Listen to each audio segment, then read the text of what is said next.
Welcome back to part 5 of a set of presentations on Paul's second missionary journey. The missionary journey is covered in Acts 15:36 through Acts 18:22. This set of presentation provides historical and geographical context for those studying Greek exegesis. This part is part 5.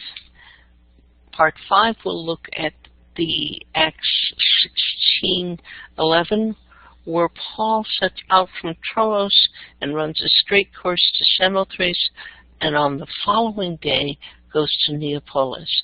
Now, this describes in Luke's very careful historical narrative where they went on their journey. So first of all, let's see how they would have negotiated for a ship. In traveling on the Mediterranean, there are several times that are safe, and there are several times that are risky, too dangerous. If it's May 25th through September 15th, it was safe. The ships, which were created with flax, not cotton. Cotton was expensive. Pliny the Elder actually waxed poetic on this subject because it was a great miracle to them. Instead of different materials, they had flax. He says, what greater miracle than this plan which has brought Italy so close to Egypt that Galerius arrived at Alexander just 7 days after leaving the Strait of Messina. So 7 days to travel between Italy and Egypt was just incredible to them after they'd spent months on the road. Same true, watch how they have 2 days with a favorable wind blowing north.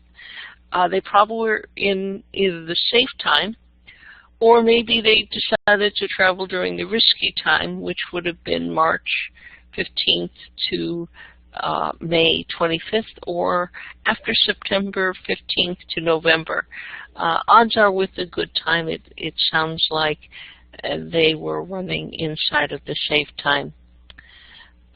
You remember that Paul was shipwrecked after the ship decided to go just a little bit farther during the dangerous time.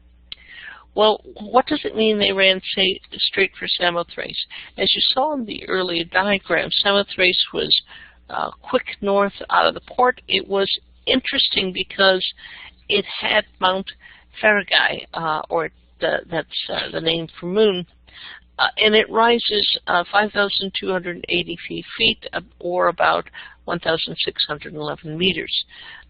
It's a unique shape because the top was a volcano, and it had constant lights due to being a temple. So it made this a very good place for sailors. Strabo on Samothrace says, describes it is by saying in front of the geographical area lies Samothrace. And then he talks about how there was worship. The gods worked on Samothrace. The Kirbanes, the Corbanes, the Kores, the Idea and Deca are said by many people to be the same as Kabubi, although they're not able to explain the Kabubi. This shows that there was perhaps an earlier set of people who lived on the island. It's interesting to see these sort of traces of historic back. And again, this is written by Strabo in about 23 Christian era.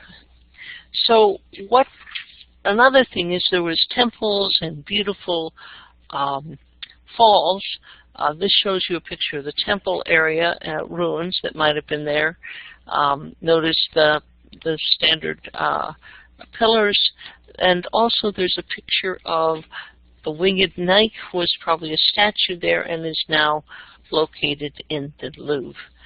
Probably the 2nd century BC. Notice the fine ability to have in a statue the flowing clothes. So if you went from there, you would then get to the Neapolis harbor. Now notice the harbor today looks somewhat like it. You see small boats pulling up. You see that they go out to sea. And so Paul probably landed at this harbor and walked up to from Neapolis, which was a quick way, to the Egnatian Way. Now, a few little tidbits about the Egnatian Way. This is something that was built after by the Egnatian family. That's what usually went by that.